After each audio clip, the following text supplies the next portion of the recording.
वालेकुम जी, कैसे हैं आप सब। उम्मीद करती हूँ सब ठीक ठाक होंगे। अल्लाह का शुक्र है मैं भी बिल्कुल ठीक हूँ और सबको जो है वो मेरी तरफ़ से बहुत बहुत ईद मुबारक। उम्मीद करती हूँ कि सबकी ईद जो है वो बहुत अच्छी गुज़री होगी और आज ईद का सेकंड डे है और शुक्र अल्लाह का कि मौसम भी जो है वो काफ़ी बेहतर हो गया है। अभी मैं आप लोगों के साथ शेयर कर रही हूँ अपना ईद का पहला दिन कि मैंने ईद के पहले दिन क्या क्या काम किए। ऑब्वियसली सारे काम तो जो है वो शेयर नहीं कर सकती, तो जितना भी मुझसे पॉसिबल हो सका मैंने जो है वो क्लिप्स बना के आप लोगों के लिए सेव कर लिए थे ताकि आप लोगों के साथ फिर शेयर कर सकूँ।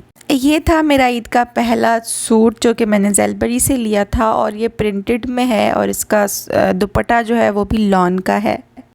इस दफ़ा मैंने कोशिश यही की है कि मैं कोई भी जो है वो हैवी काम वाले कपड़े ना लूँ, क्योंकि फिर वो गर्मी होती है और वो पहने नहीं जाते और इसके अलावा शिफॉन दुपट्टा भी हैंडल नहीं होता। सिंपल सा सूट था, बस इसके लिए मैंने ये छोटी सी लेस ली थी और मुझे कुछ समझ नहीं आ रही थी कि मैं कौन सी लेस जो है वो इसके साथ लगाऊं, तो मुझे बस उधर शॉप पर यही प्यारी लगी तो फिर मैंने यही परचेज़ कर ली थी। पहले मेरा इरादा यही था कि गले पर सिर्फ ये लेस लगेगी, बाकी जो है मैं कोई और लेस लूँगी, लेकिन उस टाइम इतना रश था शॉप पर तो फिर मैंने यही जो है वो ले ली कि सब पे जो है वो यही लगा दूँगी। तो शुक्र है कि वो इतनी ज़्यादा बुरी नहीं लगी और जब बन के आया ड्रेस तो मुझे अच्छा लगा है।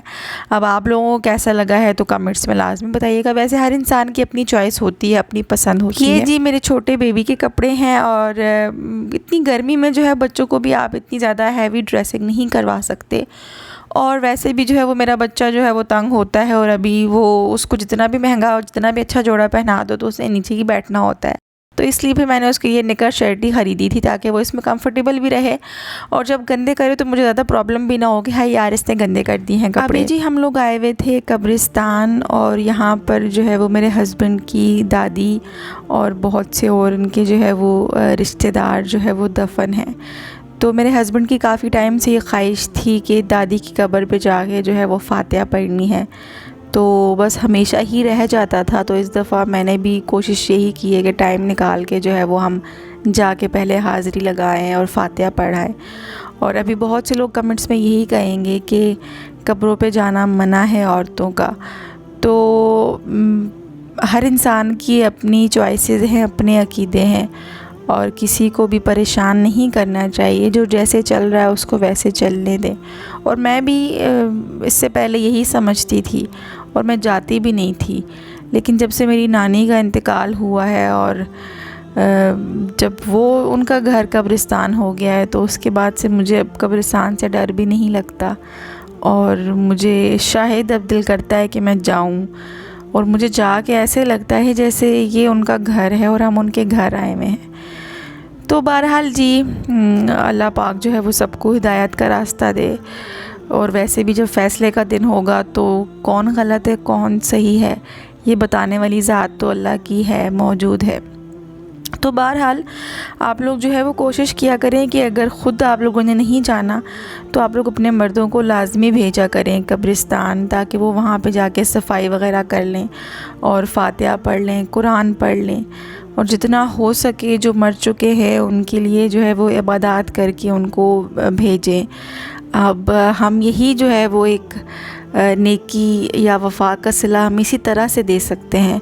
जब कोई ज़िंदा होता है तो हम तो बहुत दावे करते हैं वफ़ा के, लेकिन जब लोग मर जाते हैं तो बस हम 1 महीना 2 महीना, बहुत भी हुआ तो 1 साल याद रखते हैं, फिर उसके बाद हम जाना ही भूल जाते हैं।